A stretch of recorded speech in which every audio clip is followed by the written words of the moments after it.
Welcome back, everyone. I'm the Depressed Eeyore, and this is Langrisser Mobile Apex Season 10. So updates. Alicia is now 5 stars. I did manage to get another SSR and got her. So I'm pretty much done summoning on that banner. My average is like 6 point something summons per SSR, so not exactly great, but a lot better than it was back when I did my summoning video. Silvaria will be 6 stars by the next battle, which will be next week, of course. And then I think that's... Oh, and I guess the only other thing is since Pure Test did so well, I did take a look at her summoning, or not her summoning, her enchanting stats, and she didn't have like any plus HP. So I did a bunch of enchanting for her, so now she has a little bit more health. It's probably still not enough to make a difference, but it's definitely a lot better than it was before.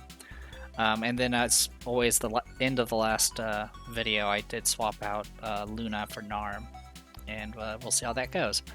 My opponent is kind of a standard tank push, so yeah, 4 healers, 2 tanks, lots of single target, a little bit of AoE, so kind of a mixed box, which as always, if you have a mixed box, it's generally the most vulnerable to anyone that's doing a more specialized box. So for my first ban, since I'm second player, I can't risk the chance of my opponent banning Rosenseal and then immediately picking Wedem. So I just banned Wedem right off the bat. And they ban my Sherry. And they take Christiane. So this will be kind of a standard tank push type. So at this point I was like, alright, well, your Princess faction, let's get rid of Sherry, let's get rid of Lucretia. I'll take my Rosenseal as always. They start banning my assassins. And it's pretty... So far, my opponent has banned nothing but assassins. Long legs or assassins, but Sherry could also be an assassin. They take Kyura, which Kyura can't even be buffed unless using Gossipable at this point, because there's no Dark faction buff, nor Time, nor... what was the other one called? I don't remember the other one. It's the one that Gizarov can buff. Anyway, they take, oh, Mythic, that's what it's called. Anyway, at this point I went ahead and banned Tiaris, because it looked like majority, with the exception of Shafaniel here, it's all like single target, so I got rid of Tiaris. I also got rid of Iron Chancellor because I didn't want to give additional mobility, but more than likely my opponent's going to end up picking Luna anyway. And usually you can safely assume the Luna is going to be a flyer unless you're fighting me. So, Tsubame, like I mentioned, lots of single target. Tsubame is great against single target because she can just stealth and just kind of do whatever she wants. There's still Shafaniel, unfortunately, but there's not much I can do about that. So they start banning. I guess I should mention, usually you've seen enough of my matches where I usually go Rosenseal into Iron Chancellor and then I do whatever I want. But since my opponent was literally just focusing my assassins down, I knew if I picked anything else, they would have banned my assassins essentially. So that's why I picked Tsubame first. And yeah, as predicted, they banned my assassins. Silvaria got banned. I was actually tempted to pick Silvaria, since she has a global attack buff. But I wasn't sure how well that was going to go against my opponent. In hindsight, I think it would have been okay. But banned Pyrotes. I guess my opponent is willing to recognize the threat of Pyrotes. Anyway, Shafaniel. So yeah, there's going to be AoE. So went ahead and got rid of Zerida, got rid of their Liana at this point. So they have 2 healers. If they want a healer, they're going to have to pick one, else I'm going to ban them. Since they didn't ban Iron Chancellor, I went ahead and grabbed Iron Chancellor, so now I have the mobility buff to go with Tsubame. Also, I have an attack buff if I need it, because Tsubame is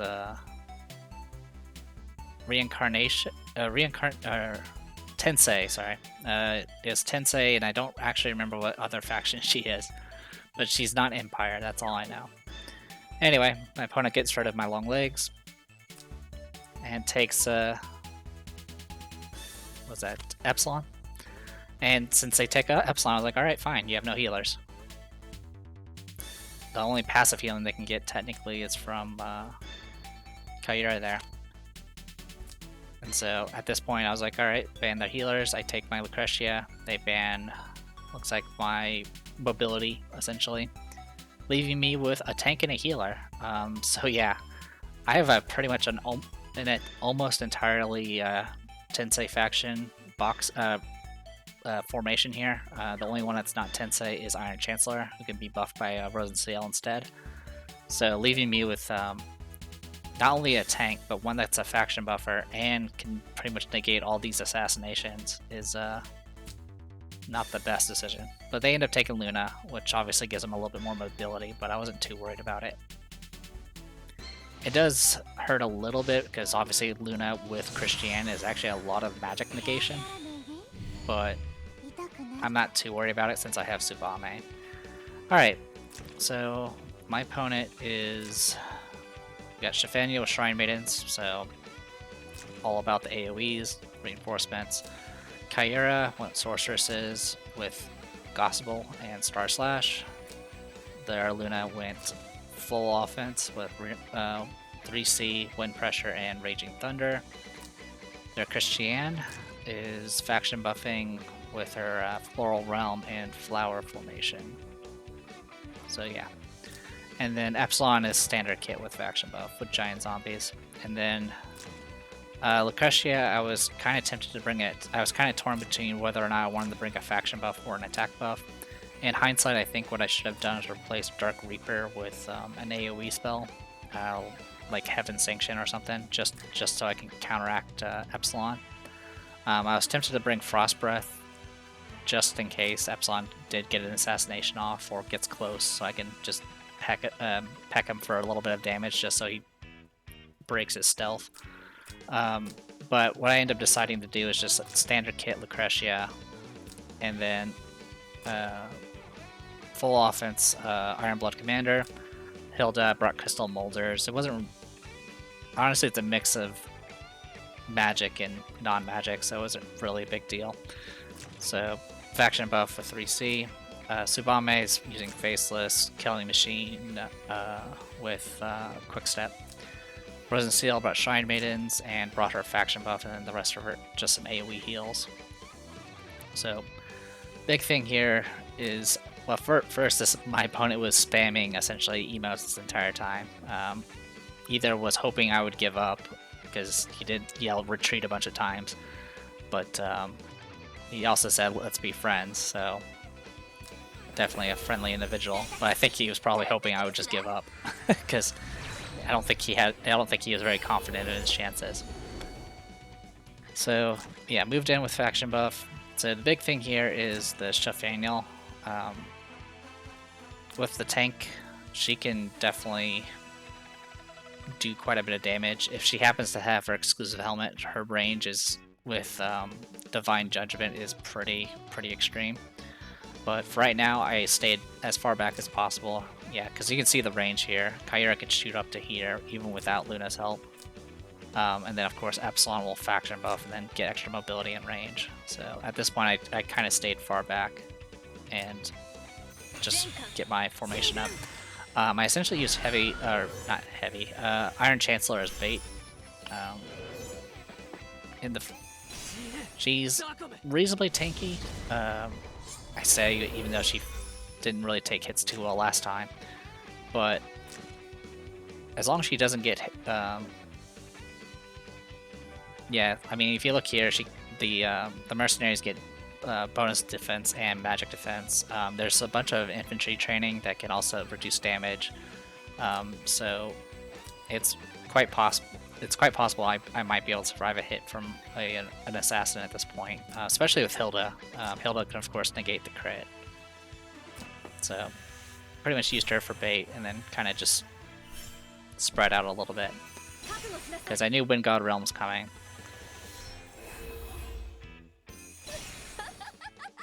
So, faction buff in place. And just to give an idea of the range right now, with Quick Step I can get to here with the attack. So can't really get anywhere with that. Iron Blood, of course, can't do anything this round, and then Lucretia can get about to there. Obviously, she can go a little bit further with Arcane Golem, but I kept my Arcane Golem back just so it can just provide support. So Gossip Ball on herself. So just spreading out. I was a little concerned on how far Shafaniel was going to go. Shafaniel could have gone all the way to here, and then next round could have gone like 1, 2, 3, 4, 5 maybe. Might be 5, it could be 4. And if she happened to have procced her exclusive helmet, that would be like 1, 2, 3, 4, 5, 6 to here. So literally she would be able to nuke everywhere. So I was definitely mostly concerned about that. And if I get hit with an AoE with Tsubame, I lose the stealth, and I won't be able to stack her exclusive mobility either. So I played it really safe here for now. And it does pay off, because my opponent's going to do a mistake I tend to do often. I try to assassinate into a Hilda. So Demonic Blade, 3C. I negated his crit. Yeah, that was physical damage, which sort of the Sand Sea Mercenaries can definitely handle. I definitely got spammed with the emotes when that failed to kill. And since it failed to kill, he couldn't get his bubble. That was super overkill, but I wanted to make sure he died. So, moved up a little bit just to make sure I have the self-res coverage. So, still playing it safe, just gonna stay in place. I was still concerned about Kyura, but then I remember that Kyura's mobility actually dropped, thanks to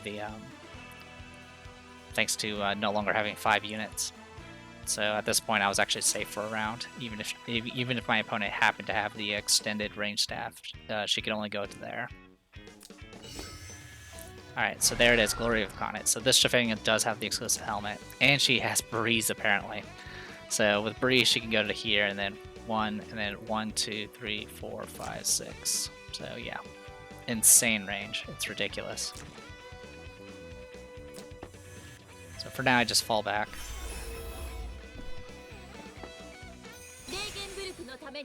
And I go ahead and faction buff. Oh yeah, that was actually the Iron Commander. That when she got attacked, she didn't even have a faction buff. So yeah, the only thing I had at that time was this was minus 15% damage taken, and then of course then they get crit from Hilda. So even without a faction buff, I was able to tank it, which is pretty impressive. Sand Sea Mercenaries are really kind of bulky. So Kyura didn't actually move forward, and I was like, alright, well, I'll move back and keep playing it safe. So at this point, since I already took care of one of their assassins, Kyura's mobility's been nullified, and I can't guard against Shafaniel's AoEs. I went ahead and started moving forward, so I can start getting prepared to counterattack. Also, since Luna just kind of shuffled around a bit, she kind of lost her Wind God Realm, and she's about to lose her faction buff at this rate. And now she lost her faction buff. So at this point, I just went ahead and moved in range to do Dark Reaper. As the band pick has shown, they don't have any healers, so I literally could just wear them down. But I played it safe anyway, and just swapped places and fell back. And then my opponent decided to do a 3C against just Hilda. I mean, this does dispel 2 buffs. That's about it. The only slight danger I have from the AoEs and stuff like that is, even though I have a healer, all my heals for Rose and Seal are long cooldowns. So without her actions, the only healing she can do is the passive from her talent. But even then, it's still more than enough. As for the buffs that were lost, it looks like I lost magic defense and attack, so not a big deal. In any case, at this point, Luna has no faction buffs, no plus skill, so there's a good chance she's not immune to fixed damage. If she was, she is the same. She does have the same troops and same hero class, so that would negate Twilight Star. But I'm pretty certain that this Luna did not have fixed damage immunity. So exposed weakness. Yep. So there you go. So if she did have last rites, it's not active now. Yeah, pretty good damage. What, 23,000? I'm just curious. That was actually pretty close.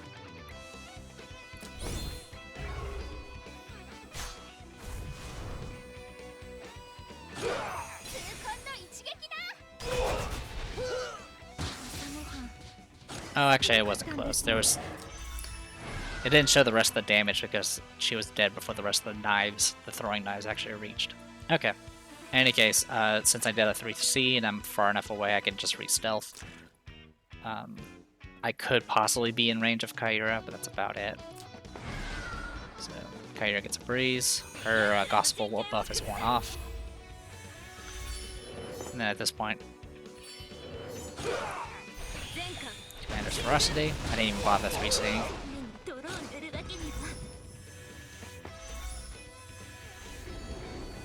Okay.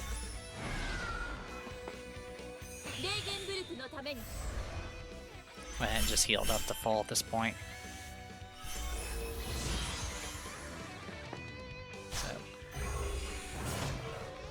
So yeah, negate crits.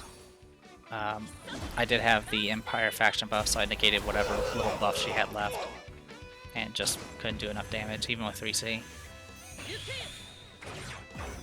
Did do a little bit of healing though. But at this point I was like, you know what? 3C, I get first strike. I also dispelled a bunch of her buffs.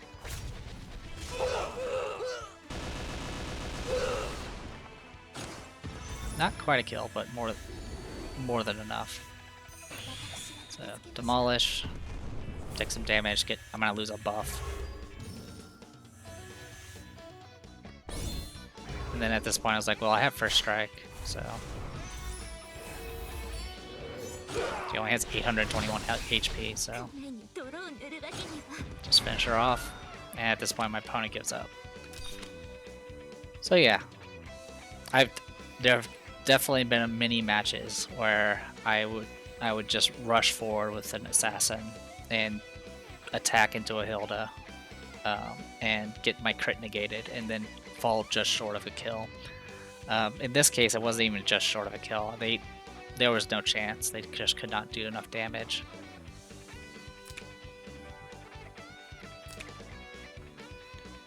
But that's alright. So yeah, quick and easy match. I'll probably not make any changes to the formation. Like I mentioned before, Silvaria will be 6 stars next battle. And gradually working on... There was someone else that was, I think, hit 6 stars recently. I don't remember who. No, there wasn't anyone. Anyway, I'm currently working on Silvaria, Alicia, and